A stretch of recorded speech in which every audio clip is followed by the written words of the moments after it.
Hello and welcome to the Gameweek 28 edition of the FPL School podcast. I am your host Matthias, and with me today I have my assistant manager, even though I haven't activated my assistant managership yet, and that is Kevin. And I just want to know, first and foremost, what did you make of this last weekend's happenings in general? A lot of head loss, a lot of unfortunate injuries. It's quite the um, exciting sort of Road to WrestleMania, yeah.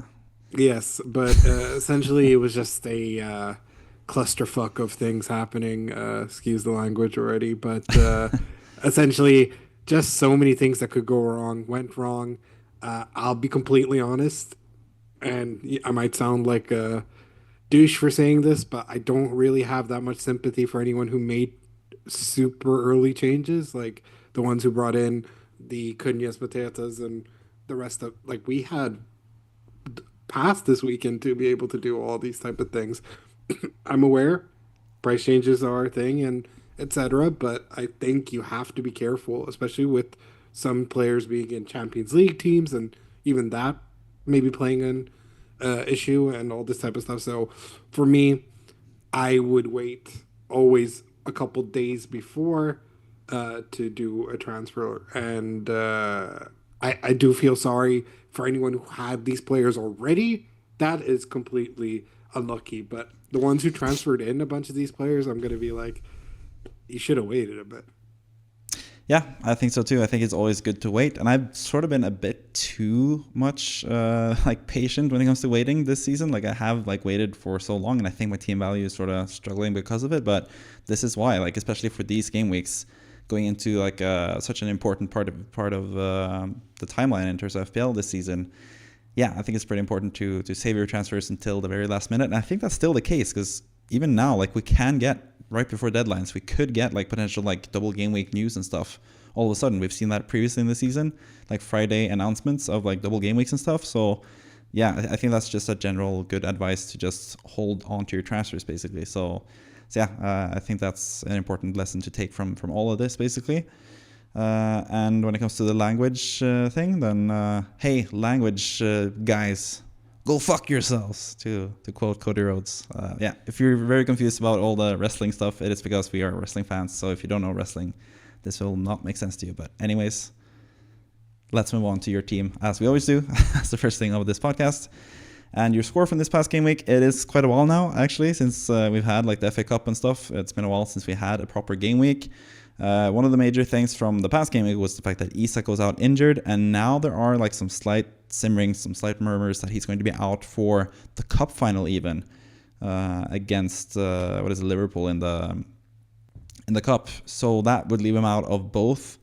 Well, obviously Game Week 28, and he's also already blanking Game Week 29. So that makes it very interesting when it comes to Isak. But he was subbed off this past game week for you. You had Cody Gakpo still on your team, and he came in for a juicy one-pointer instead, so not really the luck that a lot of other people had who got the likes of Rodgers, Cloyford, for example, some other really good players that gave them a high score this game week. So yeah, yeah. How did you think the game week went all over in general? And yeah, 50 points, the transfer, Dongle to Bowen. How did you feel about the game week in general? Yeah, I think extremely unlucky with some of the situations, and I think you know a lot of drastic sort of point changes as well, just out of nowhere. Bonuses got changed. Like I think Trent was guaranteed like a bonus, and then all of a sudden didn't, and a lot of these sort of things.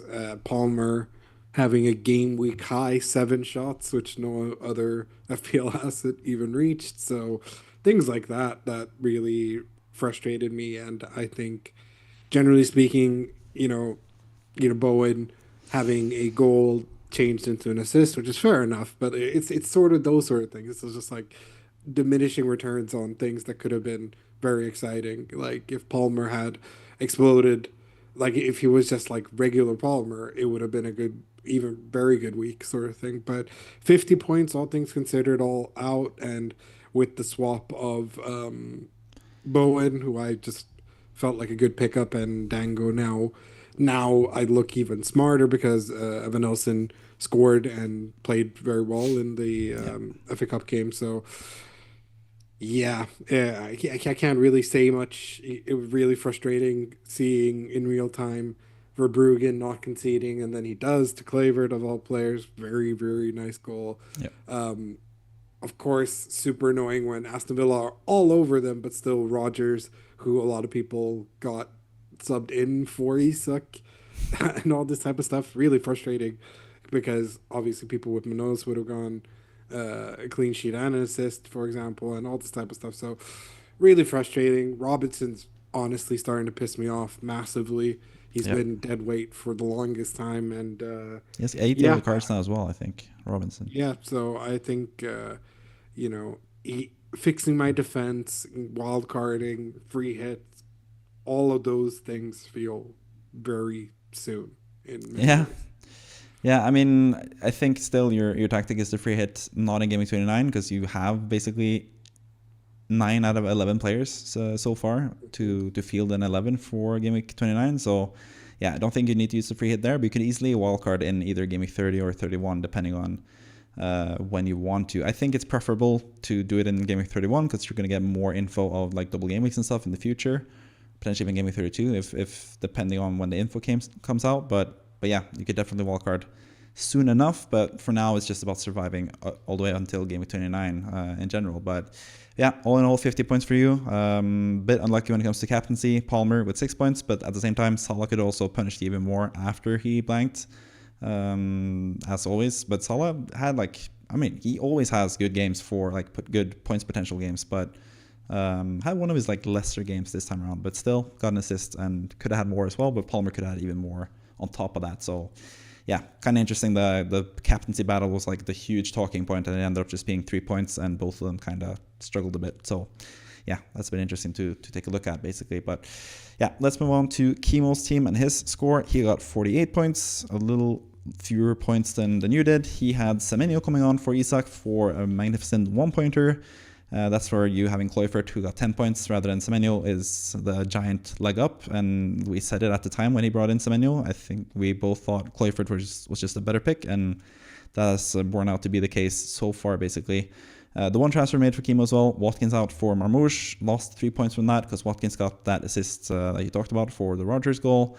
And Marmoush blanked once again. He has blanked now in 4 games, and the 5th game he got 17 points and a hat-trick, so kind of interesting to see. And yeah, we're gonna have to have a closer look at Marmoush and see if he's actually going to be nice in FPL. But I think we both agree that he's going to be pretty good eventually. So I think we both back the transfer in general. But yeah, how do you feel about Kimo and the transfer for that matter? What do you feel about Marmoush and Kimo's team going forward as it stands right now?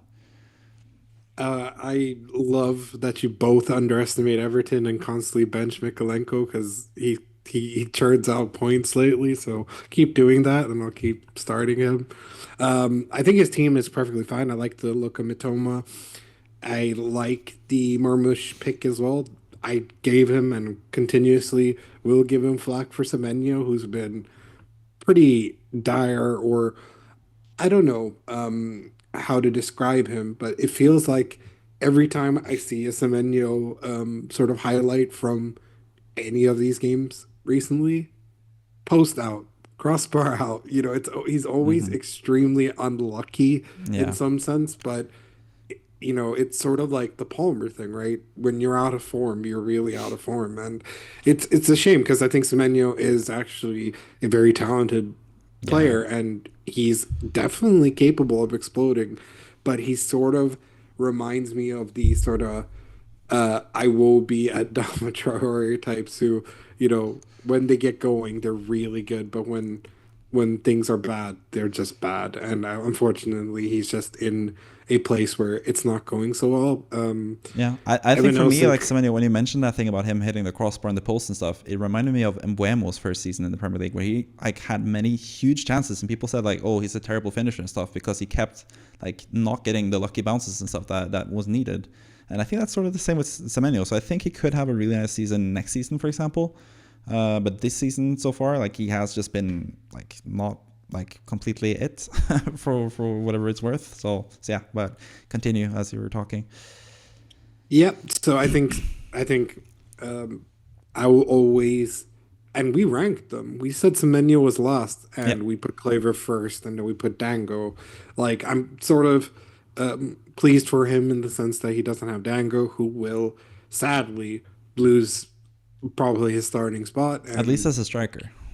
yeah, He could he play on the might wing as still be well. a yeah, he might play over Semenyo, who hasn't been delivering the goods. So I don't know. It all I think depends. I Semenyo's think going to be Semenyo safe I minutes think wise. Semenyo and Kluivert are fine, and I think it'll be Dango super sub, and maybe potentially finding him somewhere else to play. I like the Matoma pick. He's been great lately. I Assuming think he's not injured, he had to be subbed yes, off with a knee injury. We still don't know the extent of that, but yeah, he's looked good. but generally speaking, prior because this is a move he did prior Yeah, to all this. Gameweek So I 26. like the Matoma look, and just generally speaking, I like his team. I think it's just obviously Robinson that he might have to change, maybe into a Guardiola, depending on how much he has in the bank. There's all types of Plenty. solutions that you can do there. It's cool that he already has Gabriel, who I'm now starting to see the appeal of Arsenal defense again because they are more consistently keeping them. So it's just the tough run of games that has put me off. And, I haven't had Arsenal defenders since I had Saka. Yeah, And it's been going pretty decently because other teams have been able to make grounds of the clean sheets, including Everton, actually. yeah. So, And Saka's coming back now as well, and that's going to affect Arsenal because they're going to be like attack is the best form of defense, and that's going to help them defensively. And when it comes to set pieces, Saka's set piece delivery is so good, so I think yeah. that's going to help Gabriel Uh, immensely. Absolutely. And I think in terms of just a mentality thing, them destroying PSV, who Yeah, were not pushovers in the Champions League by any sense of the imagination. I mean, they took out AC Milan at Milan. So, yeah, like, this wasn't an easy team to, like, even Liverpool technically lost was it their final game against PSV in the groups stage? I think it was. So, maybe. like, yeah, sure, Liverpool B side, but still, Yeah, this is a team 3-2. that shouldn't be losing 7-1, and yet Arsenal won 7-1 without a striker. So really cool to see mentally, and it was interesting to see so many different players get amongst the goals and stuff. So your Jurriën Timbers, whatever it may be, there are some fun options in terms of Arsenal players, and especially if Saka's back. I could potentially see I don't know, like On a if wild Palmer card in game blanks, week 30 or 31, it's going to be nice to have Arsenal players for sure. And they yeah, might also but double in 33 on top of that. I'm also starting to get sick and tired of Palmer because if he blanks against Leicester, it's a big question mark. It is genuinely a great big question mark because that will be many weeks in a row where he's just chewing up fat. Yeah. Even Haaland scoring the odd goal every now and then now. So like, yes, he's 15 million or whatever, but Haaland will still come good. I still think Palmer, of course, will come good, but it's frustrating. We're having less. I mean, we're technically what 11 weeks away from being done, or even 10 weeks away actually from being done with the whole thing. So you got to get them points, and I think Nkunku's looking really good from what I can see. Pedro Neto's super selfish. He's sort of like Madueke in the sense of like we'll shoot first rather than passing. So there are interesting options in and around the team, like in FPL, and yeah, it's interesting. But I think Kimo's team very good balance. Wissa, he looked like the he looked like one of the best choices to pick in that price range, just delivering Mm-hmm. the goods. Yep. Pretty unlucky not to get the assist. I Mm-hmm. understand why they didn't give it, but yeah, I'm also a bit confused why Salah didn't get a penalty against Lewis Hall. Like, I understand he slips, but you can't do that. Yeah, it looked a bit dubious. It could have been a penalty for sure. But yeah, other than that, I think. Oh, I didn't know he captained Palmer. Okay, Yeah, he did. for whatever reason, I thought he captained Salt. Why was he like No. laughing at me about Palmer when he had Palmer captain as well? Like, I don't get that. But anyways, besides that, it's just also figuring out what the extent of Isak's injury is, because of course Isak has a good run of games coming up in the future, but I think you always advocate against this, but I'm one of those rental guys. I like selling someone to bring them back eventually. It works. I did it with Yeah, Cunha. sometimes. Amazing run, and then got Chris Wood. That worked out too. Yeah, Acuna was like a longer term pick, but like I think in like 1, 2, 3 game weeks worth, or like especially like 2 game weeks, or just like what Kimo's done with selling Watkins, buying Watkins, selling Watkins, buying Watkins, and selling Watkins as he did now. I just don't get it, basically myself. But yeah, with Isak, it's more the fact that he still has like a lot of value built up. So I think like that's like a major letdown, especially for just like a 2 week rental thing. If you're going to bring him back in game week 30 anyways, which you should, because game week 30, 31, and 32, and potentially 33 double as well. Or no, Newcastle can't have a 33. Sorry. But double in 32 and then 2 really good fixtures in game week 30 and 31. I think it's just not worth it to sell Isak unless the injury issue is like proper and he's going to be out potentially for game week 30 and beyond. Then yeah, you can sell him. But apart from that, I would definitely just keep Isak, even if it is for someone like Haaland. I would try to find a different way to get Haaland if that's the case. Pretty much. But yeah. But that's pretty much it from Kimo's team, I guess. Let's move on to the manager that had the highest score in the FPL Scope Mini League this week, the manager of the week. Let's see how it could have been done. And I was surprised to see, because a lot of people, or like some people at least, still had assistant manager chip activated and had Glossner for 20 points. But the manager of the week, no chips used, got 86 points, more than several managers that had Glossner in their team.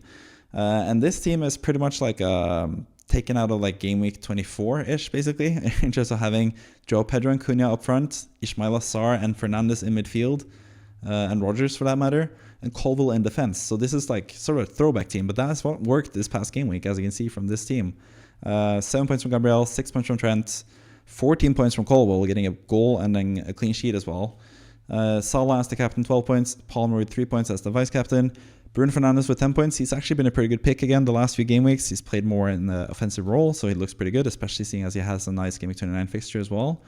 Ismail Sarr just out of nowhere, 15 points. That's basically a Sarr, basically. He is like very explosive, kind of like the player you were talking about earlier, the Iwobi type that can just like all of a sudden spring up and get like 15 points, and then he goes on like 3 or 4 or 5 or 6 or 7 or 8 blanks in a row.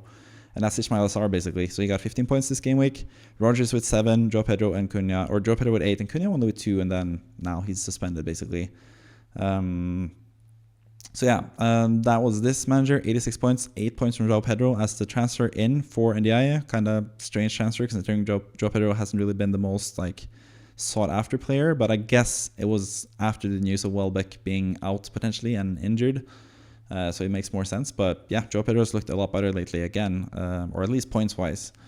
But yeah, 86 points, 1 transfer made, had another free transfer available, chose to not do that transfer, and had Isak sub off for Rogers, I think it was, for 7 points for Rogers there. So a bit lucky when it comes to the transfer or the sub in as well. So yeah, that's the manager of the week. How do you feel about the team? Also, I should mention, I can mention that later actually after getting your thoughts. How do you feel about this team and this like throwback feel? Like how many transfers do you think this manager has used since like game of 24? Because it looks like a game of 24 type of team.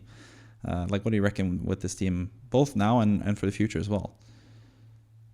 I have no idea. I kind of hate it and love it at the same time. Because like Ismail Sarr, I can't believe he still has him. I get it. Crystal Palace have had, so maybe that's his whole thing. Maybe his whole situation is just like these guys will eventually come good, and many of them did. So fair enough. I think Colwell.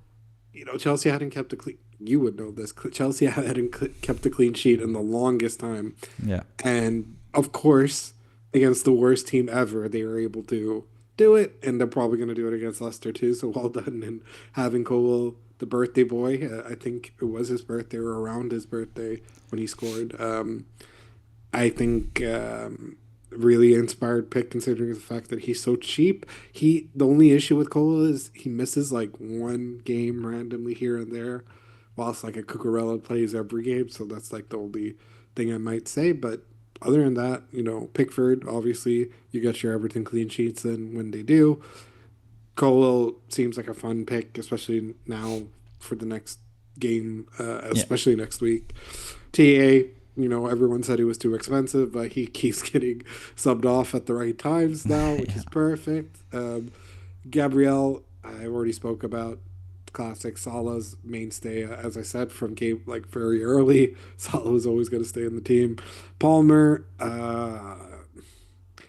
Bruno Fernandez, pretty good. I think he's going to be like I. This might be a bit of a tangent, but obviously I don't like Roy Keane. I think he's a fucking idiot. I think he's even a bigger fucking idiot. Because yes, whilst Bruno Fernandes basically a little bitch and bitches a lot, and he did this at Sporting. I told people this even at Sporting. He got sent off for losing his head and all. Like he is a brat, but he's a fucking talented brat. That's Yeah. the thing. Do not ever question how good Bruno Fernandes is because if Bruno wasn't there, they'd be at relegation spots. That's the god Yeah. honest truth. I think Bruno Fernandes is a lot better than people give him credit for. Will I bring him in? I have to look at the fixture ticker and we'll take it from there. But yeah, I think Bruno Fernandes has a lot to play for. Europa League, all this type of stuff. Bruno is definitely one of the, especially with Rashford not there anymore.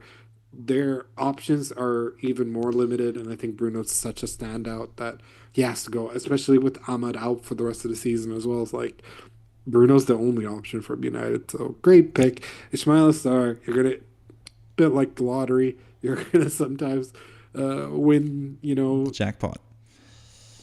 20, $20, and the other times you'll get $3. Like it's gonna be a little bit of a hit and miss. Rogers is Mr. Troll. One week he'll get you 10 points. The other week he'll get a red card. It's whatever. He hasn't Morgan gotten a red Rogers, card in his career, but yeah. he's just one of those sort of he's just sort of one of those players that's there to consistently troll you. Just like Juan Pedro has Yeah. been for many people this season. A game week you bench him, he's not injured and plays and gets 13 points. All this type of stuff. But hey, Brighton had a decent run of fixtures. He's looking good. Still penalty king. All this type of stuff. Great pick. Cunha, unlucky. What can I say? A Yeah. guy losing his head right before a penalty. I've seen that shit before. Yeah. Didier Drogba in '08. It happens to the best of us. So it these things happen. And Isak is unlucky again. Bella sucks. Vandenberg, I didn't even realize was injured. Yeah, that's a bit of a shame as well. I think he might be back for Game29, but that's like one of the players that this manager, MD Warhead, is the name on FPL. Don't think that's his actual name or her actual name, but yeah, I think Vandenberg is like one of the players that they need in Game29 to have like a full 11. So yeah, both him, Vandenberg, and Cunha being out is a bit unlucky in that regard, but we'll see what happens in the future. We're going to talk more about the plans for MD Warhead later on in the podcast. But if you want to be featured on the podcast as the manager of the week as well, just like MD Warhead is on this podcast right now, then you can join the FPL Scope Mini League with the league code hpxeri. And if you are the highest scoring manager in one particular game week, you'll get featured on the podcast. So yeah, I actually looked through the transfer history as well for this manager, and it has basically just been like saving a couple transfers here and there, also targeting Everton for the double, has basically used up the transfers. So the likes of Ismail Assar, Rogers, those guys have just stayed in the team. Fernandes was brought in Game Week 21, kind of interesting. Joao Pedro just came this game week, so yeah, bit of a different circumstance. And Colwell, I think, has just stayed with the team for a while now. He brought him in Game Week 17 for Ait Nouri and just stuck with Colwell throughout all the blanks, and then all of a sudden getting rewarded with 14 points. Yeah, so that's nice for this manager, obviously. The other interesting thing, I'll talk about it more in the future plans thing, because that's where it really matters when it comes to the chips remaining for this manager. But we'll have a little talk about that at the end of the podcast once we get to that part of the podcast. But for now, let's move on to the future game weeks and the fixture ticker, which is looking pretty messy at this point of the season because there is a lot of things happening. We have the confirmed blank game week fixtures in Game Week 29, which have been confirmed for a long while, with Newcastle, Liverpool, Crystal Palace, and Aston Villa not playing in Game Week 29. But on top of that, despite that, we get Newcastle and Palace getting that double game week fixture or that extra fixture in Game Week 32 instead. That is confirmed already as well. And then we have Game Week 33, which is going to be a double game week. More than likely, like there wouldn't be any reasons why it wouldn't be a double game week. There's going to be double game week fixtures there. It just depends how many there will be. And we still don't know yet which matches those will be. And especially after the FA Cup draw, it's going to be really tough to predict who is going to go through and get a double game week. So I figured we should go through the fixtures for the quarterfinals in FA Cup and see what we think will be the fixtures that will double in Game Week 33. So I'm just going to run them by you one by one if that's fine by you. So first and foremost, we have Bournemouth. They are drawn away to Manchester City, which is really interesting because if Bournemouth win, then Bournemouth get a double game week in Game Week 33 with Crystal Palace away and Man United at home. But if City win, you get a double game week of Man City playing against Everton away and Aston Villa at home. So what do you think of Bournemouth at home at Vitality Stadium against Man City? Who do you think goes through to the semifinals of the FA Cup?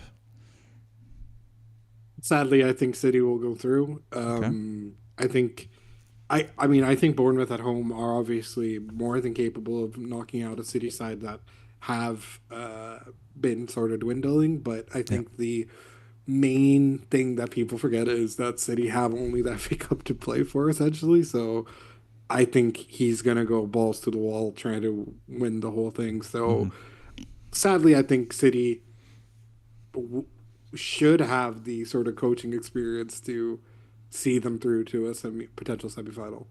Yeah. I mean, Bournemouth did just lose at home not too recently, or pretty recently, I should say, against Wolves. That was when they got the man down pretty early, Sabarni in the first half. But they did beat Man City at home earlier this season. That was right at the start of City's really terrible run of fixtures or really terrible run of results. So they beat Man City 2-1 in that fixture. So for me, I think it's pretty 50-50. Like, I'm not like saying 100% either team. I think it's going to be pretty up in the air, and that's going to decide a lot in terms of who gets a double game week in Game Week 33. What's also interesting, I think, about these two teams is that I think that they face each other in the next time they face each other is in Game Week 37, which means that either regardless of which teams goes through here, there's a big chance of both both of these teams having a double game week in Game Week 36, I should say, because they would be one of these teams are secured to be in the semifinals of the FA Cup, and if they just win one more game, they're going to have a double, both of them, both Man City and Bournemouth, regardless of who goes through, in Game Week 36 as well. So should keep that in mind for later game weeks, but that's pretty far beyond the scope of this podcast, basically, to talk about. So yeah, so that was Bournemouth against Man City. Let's move on to Crystal Palace against Fulham. So Fulham are playing at home to Crystal Palace. Again, a game that was played recently where Palace beat Fulham 2-1, I think, away from home. What do you think about the Cup? Do you think Fulham at home will win, or do you think Palace will once again kind of shock people? And I should also mention, now that we talk about Palace, looking at the expected goals and expected goals conceded, Crystal Palace are actually top for both expected goals and expected goals conceded in the last 6 matches, which is pretty remarkable in my opinion. So yeah, what do you think about Palace against Fulham? Who do you think goes through in that fixture? Who's at home? Fulham at home, Craven Cottage. Hmm. It's a tough one because I feel like both teams have been really up and down in terms of their own form, but I guess I have to give it to Mr. Craven Cottage Fulham to probably see it through. Okay. I think the main reason why is they've been pretty good at home, and I think Crystal Palace have sort of been dwindling away from home. So Lately they've been good away from home, yeah, actually. but I think Beat Fulham, beat Man United, beat West Ham, beat Leicester 4 games in a row, drew against Bournemouth, which is a really good home team, beat Brighton away, beat Ipswich away, drew against Aston Villa away, drew against Wolves away. Their last loss away from home is game week 8 against Nottingham Forest, 1-0. goddamn okay, but And they still lost got to against give Everton, the. Everton at Goodison Park as well, right before that. Anyways, I kind of was fishing for that, but I didn't think it was that far away. I still got to give it to Fulham. Yeah, I think at the end of the day, that's fair they've enough. been table bonus or whatnot. I think Fulham, just generally speaking, are good enough to see it through at home. Yeah, I think if anything, this is probably one of Fulham's. I mean, it's arguably both teams' biggest games in a while, but in the sense that Fulham this could be their cup run year. Yeah, So I think for sure. this is the one. Could also be the cup run year for Crystal Palace for that matter. But it's been a while since they were in the Champions It's or the you could final. you could legitimately say that about Yeah, any you team. can say that about anyone, but but yeah, they were in the final not too long, like 10 years ago against Man United or something. Yeah, But when yeah, Rashford and Lingard. Yeah. but yeah, if you are correct and Fulham go through, then Fulham will have a double game week against. We find Fulham there, Chelsea at home and Southampton away. Would be kind of not that interesting in FPL because they both have terrible, or like Southampton is a really nice fixture in that double game week, but before that they have Arsenal, Liverpool, Bournemouth away. Like they have really tough fixtures going into that fixture. And then Southampton as well, like not really a team you want to invest in, even though they are getting better matches. You don't really care that much about West Ham away, Fulham at home, double for them either. It's more fruitful actually for FPL managers, especially if you have planned ahead for Palace to go through, because that would mean not only a double game week for Palace, which would mean double. They would have double game week 32 and double game week 33 after having good matches prior to that. But it would also mean that Arsenal would double as well in game week 33, which would be pretty huge because they already without like a double in game 33, they have some of the best matches in the league. That's also going to be after they get Saka back. So they could potentially have a double of Ipswich away and Crystal Palace at home. That would be really juicy for Arsenal players if Palace go through against Fulham. So that's basically that match. Then you have Brighton at home to Nottingham Forest. Who do you think goes through in that fixture?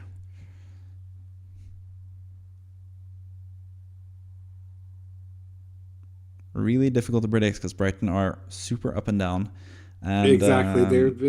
They've been super inconsistent and then win really interesting matches. as a Um, reminder, they lost 7-0 to Nottingham Forest like 2 weeks ago. yeah, exactly. So, but of course, that was at Forest. It Yeah, wasn't at yeah, the Amex. that was City ground. Yeah. So give or take home advantage. No, I still think Forest are going to win. Okay, fair enough. Yeah, Forest have been a little bit sort of weird as well because yeah, the one game week they win 7-0, the other game week they lose really badly. So, like, yeah, if Alanga and Chris Wood show up, then they're fucked. So, yeah, I think Brighton's injuries are also quite significant enough for them to lose a little bit of steam. I still think they're quality, especially if Matoma's out as well. You got to give it to um, Forests. Nottingham Forest because Alanga's been good. Gibbs White has been good. People like fucking Yates have been scoring. Williams has looked good. Aina looks good. Sells has looked really good. Chris Wood is Chris Wood. Yeah, Woodinho, as I would affectionately call him whenever he's in my team. it would actually rhymes with good. So Yeah, so I think all of them have been quality this season. I think that will see them through. yeah. So that would mean that Nottingham Forest would double against Spurs away and Brentford at home. Pretty interesting double game week there for them. And that would also mean, of course, that Brentford also get that double game week fixture, and Brentford would have Brighton at home and Nottingham Forest away, which is also kind of interesting. So, yeah, I think that's also pretty interesting turn of events if that happens. If Brighton go through, however, they will get a double game week against Brentford away and West Ham at home, and that would also mean that West Ham get a double game week. So that would help you in terms of having Bowen already.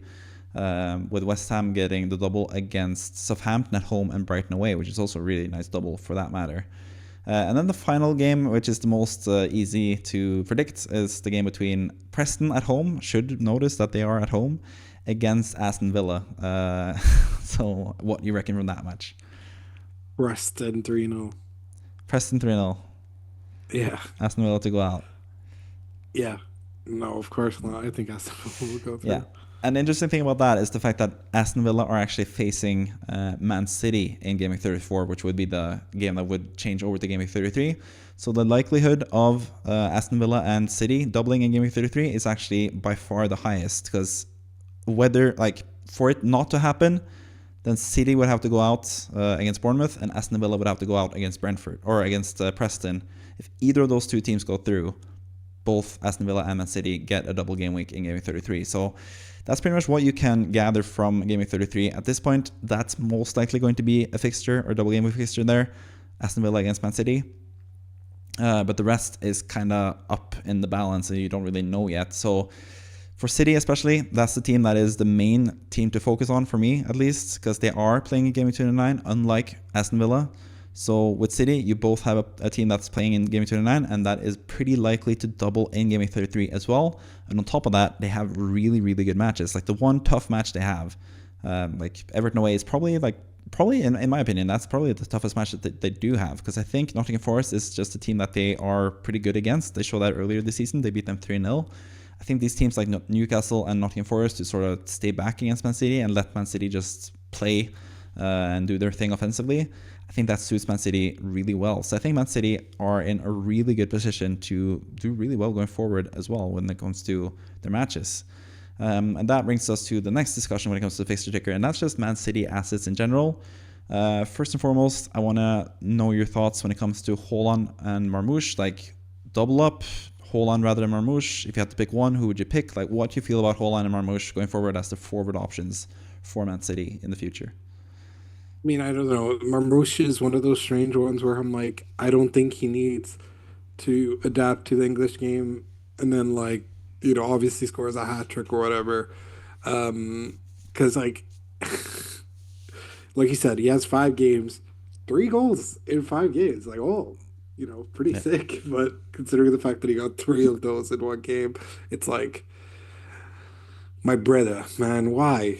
Why is this Canadian Egyptian guy just scoring a hat trick in one game and then blanking the rest? I mean, I can't say for certain that um, Barbush is a bad pick by any sense of the imagination, because I think he's great and he's shown in the matches where he can be a lone striker that he can do it. He just needs to get that stride and be comfortable, all these sort of things. So I think just give him a little time, he'll come good and all this type of stuff. Now with the sort of situation with Holland is it's a strange one at the end of the day, because like when I think of Holland, I was one of those guys who's like, I'll never sell him, and then he went like fucking 3 months without scoring, and I'm like, I gotta sell him. Yeah. So but if you think back at Holland as well, let's say since game week, okay, let's say the classic, well, of course, West Ham. Okay, since game week 19, Yeah. he scored a goal, then scored another brace, then nada against Brentford, where I think he should have scored. Wasn't that the game where he has like a chance where he knees it out or whatever? Yeah. Then Ipswich, golasso, Chelsea, goal and assist. Then Arsenal, a goal in a 5-1 loss. Yeah. Newcastle, he gets an assist in a 4-0 win where Yeah. I believe it was Marmoush's hat trick. Um, Brother, this guy assisted in, okay, assist against Newcastle. They didn't play against Liverpool and then immediately scored and probably could have gone a brace against Spurs as well. Like he's not looking bad, to be fair. I'm looking at this and I'm like, Yeah. yeah, 8, 13, 2, 6, 12, 6, 5, 0, 8. You know, I get it. He's 15 million, and I am used to it being more like, you know, 7, 17, 17, 13. Like people, like that is in itself so fucking crazy that he was just scoring hat tricks for fun and slow down and became human and decided that, you know what, I'm not at the level of Messi and Ronaldo. But at the end of the day, you think like this as well. He has 20 goals, 3 assists in 2,300 minutes. That's not fucking bad. Yeah. For That's me, almost, that is virtually saying like a goal or assist every game at this rate, right? I think it definitely warrants a revisit, especially Brighton, Leicester at home. He always scores usually against United, Crystal Palace at home, whatever. Everton probably going to score against us. Aston Villa at home, not not the best, not the worst. Wolves at home should be an easy game. Southampton away, easy game. Bournemouth at home should be relative. You back them to win, and then Fulham away. Like it's not the worst run of fixtures to end the season. Not really. There's no Liverpool, there's no Arsenal. Sure, there's a Nottingham Forest. Sure, there's a Manchester derby. But besides that, who's to say that Haaland can't go crazy and finish the season really strong? I mean, if he doesn't score any more Premier League goals now, considering how weird of a season he already had, he still reached 20 goals. That's still remarkable. People just give him so much shit because, the guy's what, used to scoring roughly like 30, and he came like what, high 20s in the previous season as well. So yeah, I think Holland is still worth the look, especially even if he misses any penalties. I still think he'll be their penalty king. Like, there's no way he comes off penalties unless he misses like a bunch in a row as well. Yeah. So I get it. It's 14.7 million, and Salah's like what, 13, 4, what is he now? 13.8. Salah's obviously playing to a much higher level and to the standard that you'd expect out of Holland. But at the end of the day, I still consider Holland for sure. And he looks like he's Yeah. getting, like I told you, it looks like he's actually getting back into it. If he's scoring like every game or getting assists every game, like he's slowly, a bit too slowly, but he's slowly raking in the points again. Yeah, I mean, I hear all that, and I am pretty tempted myself to go with him on, like, I'm looking more like wildcard Game Week 30, and also just Mhm. like with free transfers in Game Week 29 to potentially bring him in, but I'm not like completely sold because yes, there are really good numbers, like for just a regular FPL player, I would be sold when it comes to those numbers, but for Haaland at that price, you want someone who's going to be the best captaincy option, and this season we have Salah, who is just basically pretty much the best captaincy option whenever he's available. It's more so for me, Haaland, the fact that he has most likely a double in Game Week 33, and potentially they have a good chance of getting a double in Game Week 36 as well, depending on, like, regardless of them or Bournemouth going through. I think that's like the main selling point for me, the fact that he might have two double game weeks where you really want to captain him on top of Game 29, where he has the best captaincy option as well. So that's 3 game weeks where he's decidedly the best captaincy option if that happens. So for me, that's the most interesting part. But apart from that, like, you did mention a lot of good points there, like in terms of, or like a lot of good game weeks for Haaland in general. But at the same time, he had 1 goal and 1 assist out of 10 goals in the games between Ipswich and Newcastle. Like, that means not only did he like not get that many points from like a huge haul, but his teammates got a lot of points as well. And there's only 3 City spots. There are going to be other really good City assets on top of that. So yeah, I don't know. I think currently probably would lean, especially with the double game weeks in mind, would lean towards having Haaland and Marmoush, but I am pretty tempted, especially when it comes to wildcard 30 time, if I can get some really nice expensive players like Saka, for example, if he looks good to go, if Palmer finds his form again and he has good fixtures, Salah still contributing like he always does, Trent being really good option still for a really high price, Gordon looking like a good pick from Game Week 31 when he's back from suspension again into the double and stuff. There are quite a few expensive picks, so I'm not sure if Haaland is worth the price for that. But I gotta take like more of a note when it comes to that, because yeah, I think Game Week 33 with no Salah double, because yeah, Salah cannot double in Game Week 33. That means Haaland would most likely be the best captaincy option, but you have Saka against Ipswich away and Crystal Palace at home potentially if Palace goes through. And Bowen against Southampton at home and Brighton away potentially if Brighton goes through. But at the same time, you want that safety of Haaland against Everton away, Aston Villa at home. That just seems like the better option and the more likely option as well. So for me, it basically comes down to the doubles. If for some reason City lose to Bournemouth and Aston Villa go out to Preston, then I think that's pretty much decided it for me. I'm not going to get Haaland. But for now, I'm still struggling what to do, especially seeing as I am having to use free transfers to bring in Game Week 29. And I would have to use up some pretty valuable transfers for later on this season as well. But yeah, he's a very interesting case for me. I feel like I'm like one of the few that is looking to not go for Haaland potentially. But I could still be swayed to go with him because he is, especially for those double game weeks, just a really tasty option to have. So yeah, I think those are my full thoughts on Haaland. But when it comes to the rest of the City team, like any other players that stand out to you, like who do you think are the best options to go with alongside Haaland if that's the case? for Man City, and who are you looking at potentially for Man City in general? Yeah, I think it's pretty clear who the options are in regards to that. I think Holland. Okay, let's say we exclude Holland. I think it'd be Foden, Guardiol, and Marmoush. I think would be the three. Obviously, KDB. My bread, I meant.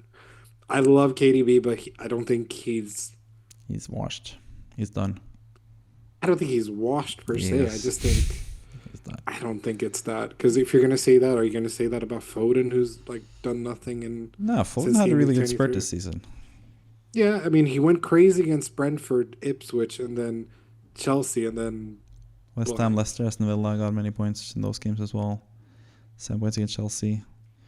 Yeah, but lately he's also done Yeah, nothing whilst Holland has. That's the but point that's that that's the interesting thing with City because they have brought in Marmoush now. Like that's one of the probably one of the factors to Foden not being as like valuable anymore, and also the fact that Savinho is looking a bit better now. He's playing more and more. Doku has actually looked pretty good lately. Oscar Bob is on his way back. At some point, it keeps getting like pushed back and stuff. So I don't know if we can like rely on Oscar Bob at any point this season. He's also been out for a long time with an injury. So yeah, what do you reckon in terms of like the city assets? I just mentioned that as a question, but like Haaland, Marmoush, any other players attacking wise, you don't seem that fussed with Foden, who's like still really high price as well because he was so good last season. What do you feel about I mean Foden and the other alternatives there? I think Savinio's biggest issue is the fact that he can't shoot. He is very much a pass forward or pass first sort of forward. So my take on him is like he's a good alternative if you want to have a cheap asset who can get you assists here and there. Phil Foden, the issue with Phil Foden is that he's 9.2. Obviously, Holland is 14 point goddamn 7, but No, I think there are enough midfielders in general that can cover Foden. I think with strikers, it's been kind of really crazy up and down with who the best options are. I also am of the belief that if City go out to Bournemouth and all this type of stuff, then yes, they lose the appeal of the double game weeks and stuff. But no, City have not in they'll have 33. the yeah If they'll still have 30. if Aston Villa go through against Preston, they will have a double in game week 33, Yeah, regardless of so if they go out or not against Bournemouth. sure, but it won't be multiple game weeks, right? It could still be because Bournemouth could go to the final FA Cup and then they get a double in 36 as well. Regardless, my point is that even if they didn't go through in the thing when they got less of a game week and all this type of stuff, Yeah, and it would be a bit more spread out, I still think that would make it even more pressing for City to do finish top four. So I think it would be yeah, even more compelled. Like I'd be even more compelled to have Holland because they have to reach it, and I still think he's it. It's crazy to me. Salah is having the craziest season because of his assists as well. It's not just because of his goal scoring, yeah, because it was only his goal scoring. He's only 5 goals ahead of Holland, which to me is crazy, considering the fact that Holland was dog shit for like 10 weeks. yeah, I still think that everything's in, and the fact that Liverpool have some more difficult matches going forward in the Chelsea and Arsenal game closer towards the end of the season. Yes, they might have already won the league by then, yeah. considering That's the the only form thing. of Chelsea and Arsenal. But I still think that personally, I'm very much considering Holland. The only thing that would stop me from getting Holland is if he gets like a long term injury or something like that, Okay. which seems to be the norm. If this last weekend was anything to be judged on, there's been so many injuries left and right in the footballing world, and I hope everyone recovers quickly. But yeah, I'm still convinced by Holland. Foden, like he's had them sports, but it's not convincing me enough as of recent form. I think he had his sort of explosion, where he's like you know what? I'm still FPL relevant. 7 goals and 3 assists, 10 for the season, considering he's having a dog shit year. Anyways, like fair enough. But yeah, I'm starting to get convinced by this Haaland guy. He's Yeah. he's he's shown he's shown form for a Yes. Yeah. longer, For sure. significant amount of time. Like I'm starting to see like why some of these people who kept Haaland, why they have been captaining him in random odd weeks. Of course, it's not been better than Salah, who's at the same time. But you'd hope that they'd have both at the very least. But yeah, I think he's looking better. His XG numbers are looking a bit higher as well. Yeah. I'm starting to get convinced by Holland being the best City asset, which is crazy because you're meant to be when you're Yeah. 14.7, but Yeah. He's he is worth the looking the same best. as Foden and Marmoush put together, pretty much. Yeah, But yeah, yeah. I think for me, like I said, it just comes down to the double game weeks, and you could get the best of both worlds when it comes to both. If City go out of the FA Cup, they could still double in both game weeks, both game week 33 and game week 36. If Aston Villa go through to the semifinals and Bournemouth go through to the finals of the FA Cup, they will double in both 33 and 36, despite going out of the FA Cup themselves. So that would be the best of both worlds. You get Holland rested and just the league to play for, and you get the doubles in 33 and 36 as well. So that could happen. The only scenario where he doesn't get any double game weeks is if, like I said, Aston Villa go out, Bournemouth go through, and then Bournemouth go out in the semifinal after knocking out City in the quarterfinals. So yeah, very unlikely that they don't get a double game week at some point this season. We just don't know if it's going to be 2, 1, or which one of the game weeks it's going to be, basically. So yeah, but that's it for the fixture ticker and like a pretty extensive talk about Haaland, which I think is pretty interesting because he's going to be a very popular player pretty soon in FPL.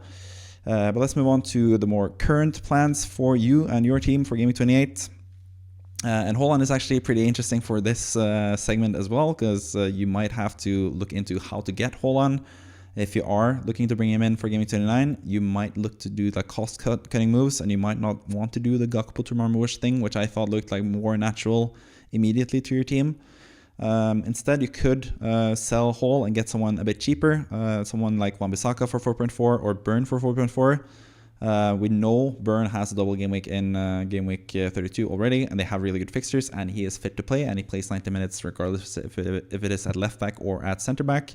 And he is Bernino to you. He is someone you have a lot of affinity for, so I would imagine that would be your ideal transfer. But what do you think about this game week in general for your team? I mean, if you look at my team, um, generally speaking, it looks great, Bowen in midfield, yeah. and yeah, I just hate the look of Robinson in my team. I'd rather keep Lewis Hall out for the season than keep Jedi Robinson. You Would prick. you start Rico Lewis No, then but over him? potentially. But do I think Chris Wood will score against them? Yeah, definitely, because they Didn't are last playing at time. home. 3-0 City last time. Yes, At but the home. big But difference being the home advantage, which I yeah. think Chris Wood revels in.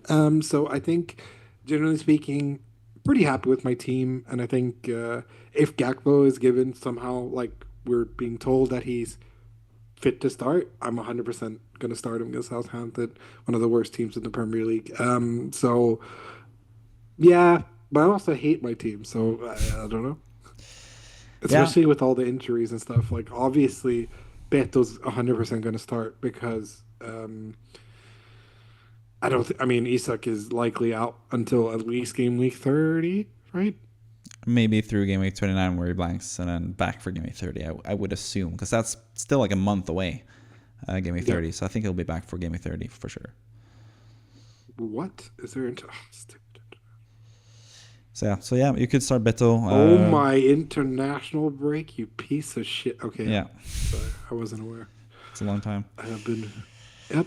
Plenty of recovery time for Isak though, unless he plays for Sweden Yeah. and gets injured for Sweden. That could happen as well.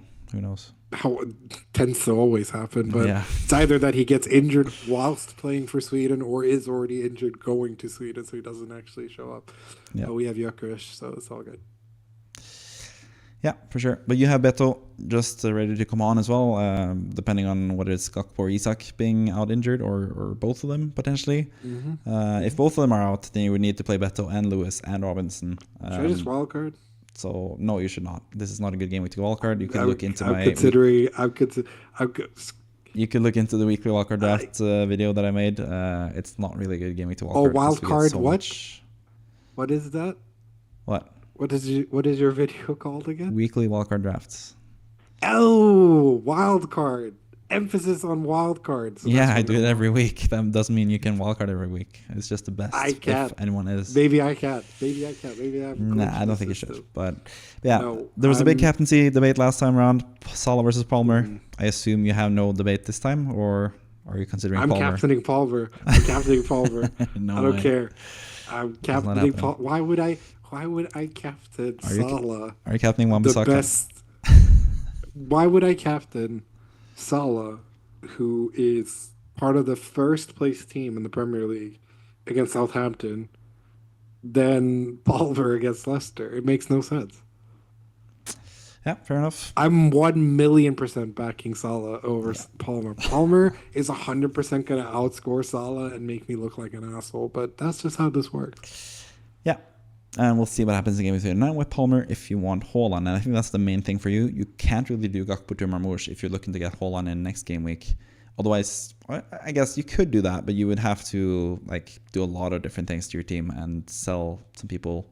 It would be really tough to go from Beto to Haaland, and I think that wouldn't really make sense. Probably Isak to Haaland, but again, I don't really like the rental thing. So yeah, I think the best case for you is do Lewis Hall out because he's out for the season and bring in probably Dan Burn. I think would be better for you. You also know what you're getting with him, but at the same time, you would also bring in a player that doesn't play in Game Week 29. So you use a transfer on someone that you can't play next game week, which is also be kind of like a letdown. So maybe Wan-Bissaka to play in defense rather than midfield would be the best option for you. So yeah, let's move on to Kimo and his current plans. Kimo is, for those of you that don't know, the third founding member of the FPL School podcast. I'm actually going out to watch football with him right after this podcast as well.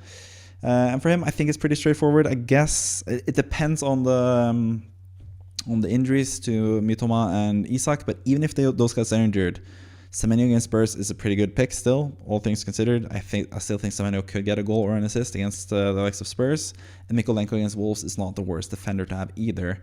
But if Kimo was to do a transfer here, which player would you look to sell potentially, and who would you like to bring in for this team for Kimo and his plans going forward?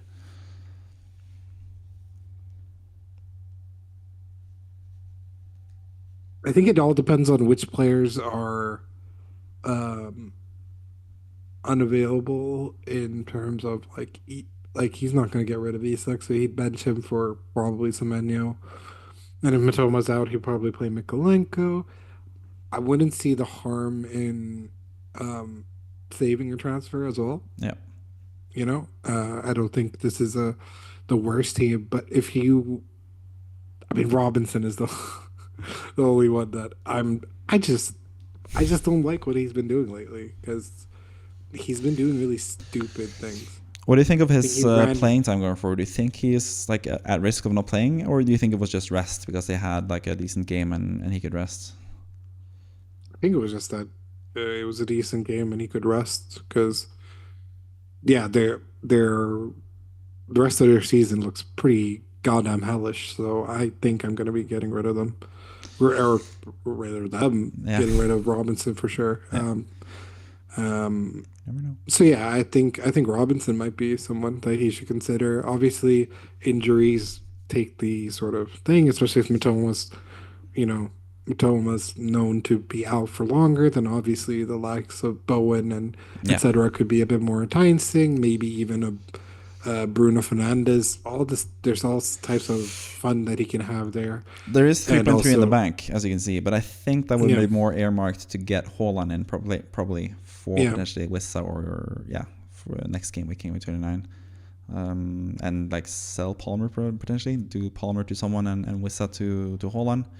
That could be a nice thing with the 3.3 in the bank, I guess. So for me, I think it's just standing pat, doing nothing, and then looking at what your plans are going into Game Week 29 and beyond that as well. I think saving transfers is always pretty reasonable to do. But I'm sure he'll have some other ideas when I go to talk to him pretty soon. So yeah, we'll see what he does with his team as well. Let's move on to the final part of the puzzle this time around for the physical podcast in Gameweek 28. That is the manager of the week, MD Warhead, as the manager of the week is named. And again, I think it's pretty easy. Cunha is out suspended now. The main reason people brought in Cunha was for him to play in Gameweek 29 against Southampton. Now he is suspended for that game against Everton this game week as well. Gameweek 30 and Gameweek 31 he's also out of, I think. At least, and maybe even more of a ban as well. So I think selling Cunha is like the main thing here. And I think Marmoush is just like a really nice option to bring in this team. But again, you could also save the money and get Haaland in. It depends on whether you want Haaland or not. If not, you could sell someone like Fernandes instead, but he has a really nice fixture in Game 29, so I wouldn't do that either. I'd probably look to do Cunha to Marmoush and then bench either Fernandes or Rodgers to bring in Marmoush for this game week. But yeah, this team is not like the best for Game 29. It has to do a lot of changes because you have a lot of players that are not playing in that game week as well, on top of the injuries and suspensions. So I think those are the main things. Also, I just wanted to talk about the thing that I mentioned previously in the podcast, and that is the fact that this manager does not have free hit available anymore, because this manager used free hit in Game Week 6, and I want you to guess how many points he collected in a single game week in Game Week 6. No blanks, no doubles. How many points do you think they got from the free hit in Game Week 6?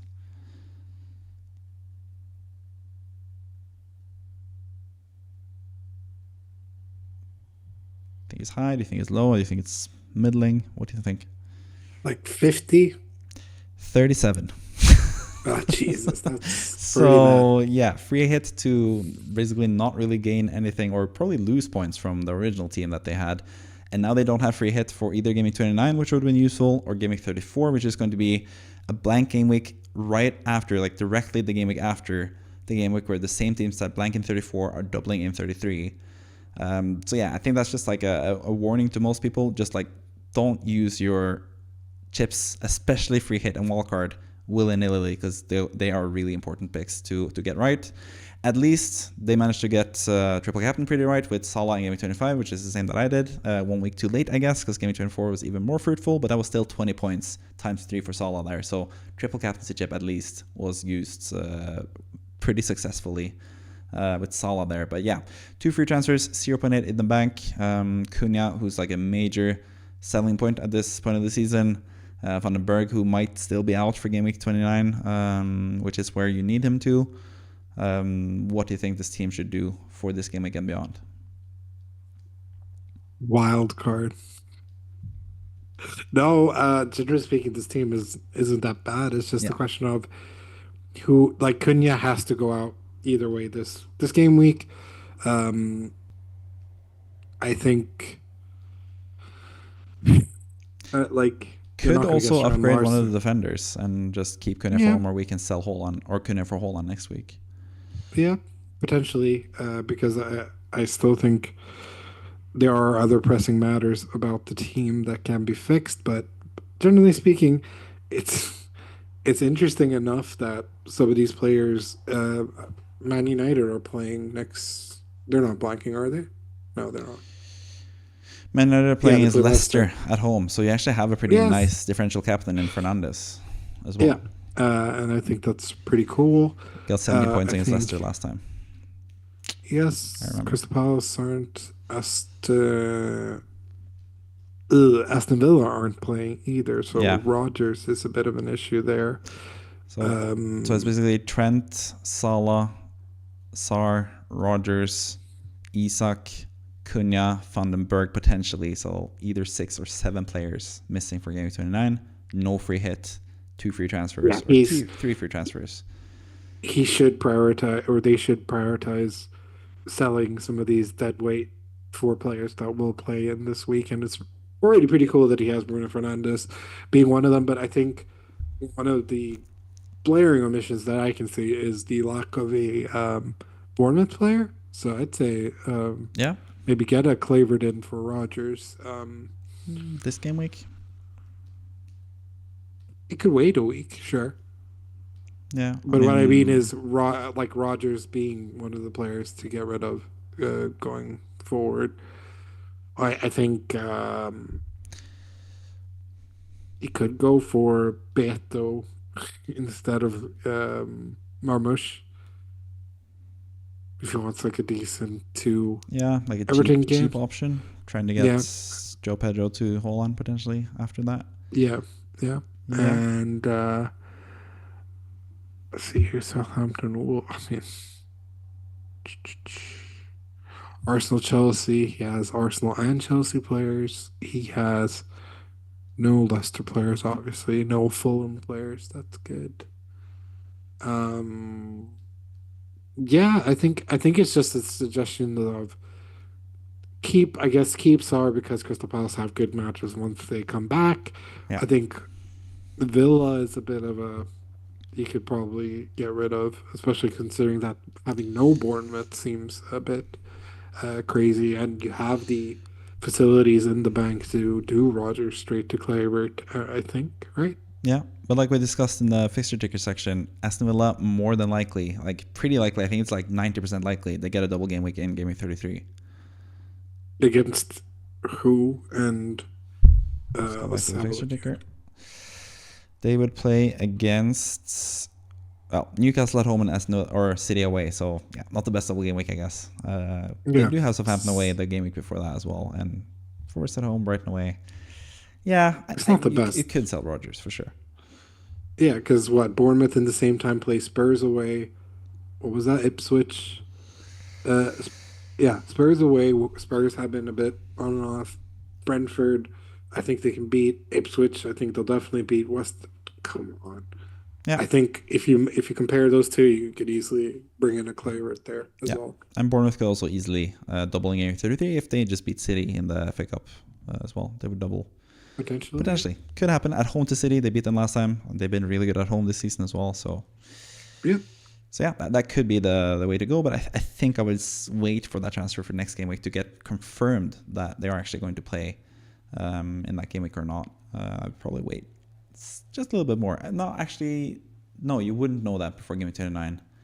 So yeah, you could I guess just go for it now. But yeah, that could be the case for the manager of the week. Let's see how they do for the rest of the season and how they navigate going forward without a free hit. But they do have Ass.Man left, which is the same that I have, and that's also gonna like affect what you do with the chips as well going forward. Because for me, I'm going to use the Ass.Man chip in game week 31, 32, 33 most likely, which sort of hampers me a bit when it comes to wildcard and other stuff.